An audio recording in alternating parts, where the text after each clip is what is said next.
আসসালামু আলাইকুম রহমতুল্লাহ। প্রিয় বন্ধুরা, কেমন আছেন?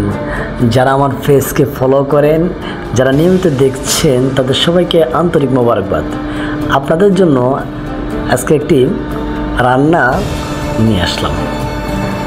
আজকে যে রান্নাটা দেখছেন এটা হচ্ছে দেখি রুই মাছের ডিম ভাজা। আর এই রুই মাছের ডিম ভাজাগুলো করেছে আমার ঘরওয়ালি নিজে। এই ডিম ভাজার মাঝে কতগুলো দেখতে পাচ্ছেন, আবার মোড়লের মতো করে ঢালের মতো। এগুলো আসলে ঢাল না, এগুলো হচ্ছে সাগরের রিডা মাছের ডিম। অর্থাৎ এখানে দুটো মাছের ডিম একসাথে করে ভাজা করা হয়েছে টমেটো দিয়ে। এক কথায় অসাধারণ হয়েছে।